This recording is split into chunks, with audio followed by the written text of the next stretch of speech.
Bom dia a todos. Vamos dar seguimento às palavras esparsas que há alguns dias não tenho falado com vocês.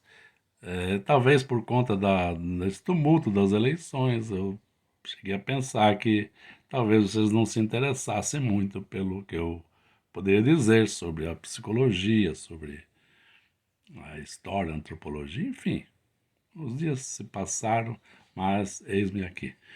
Uma palavra muito interessante que às vezes as pessoas não compreendem é o superego.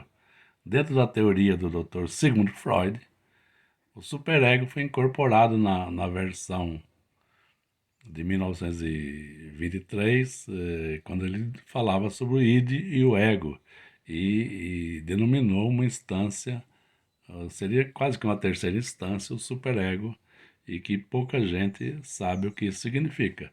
Em primeiro lugar, é preciso dizer que, dentro da teoria psicoanalítica, trata-se de eventos invisíveis. A mente é invisível, o pensamento é invisível. É diferente quando você trabalha com a neurologia, que se trata de fenômenos oriundos de acontecimentos com os neurônios, enfim, com a parte importante da cabeça da pessoa, né? E é palpável, aparece na tomografia, quando alguém sofre um processo de dano no cérebro, aparece a tomografia e os seus efeitos no comportamento da pessoa. Vocês sabem muito bem disso. Mas a teoria psicanalítica trata de eventos de uma realidade abstrata. Então não adianta dessecar cadáver e procurar o ego, o id e o superego no cérebro da pessoa. Aliás, eu ouvi essa idiotice em Uberlândia, Minas Gerais, quando um estudante de psicologia de último ano disse que o professor dissera que nunca localizaram essas coisas na cabeça de ninguém. Agora, burros desse jeito não saberão localizar em coisa nenhuma, né? Então, o que eu quero dizer é o seguinte, que não existe essa coisa palpável, né? E o superego o que é? Se o id é a série dos desejos que pulsiona sempre, querendo que o ego realize esses desejos a qualquer modo, de qualquer modo, de imediato, não tem noção de tempo e não tem nenhuma noção moral. O id, a série dos impulsos, não tem nenhuma noção moral. O ego é colocado em movimento para satisfazer e se satisfizer tudo que o id propõe, a pessoa enlouquece. Por quê? Porque o id não tem tempo, não tem moral, não tem nada. Ele só quer que se realize seus desejos. Se de origem sexual, a pessoa estaria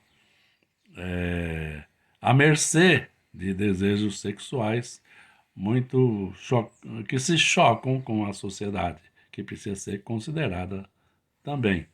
Se agressivos, as pessoas tenderiam a realizar atos agressivos monstruosos e de imediato contra pai e mãe. Então a cultura, a civilização bloqueia, ajuda através do ego a bloquear esses impulsos e se propõe a realizar alguns deles ou parte deles, de forma que seja aceita pela sociedade. Agora, essa outra versão do superego é complicada, porque toda a movimentação do ego para atender o id, para não atender, para reprimir, a palavra de repressão é muito importante.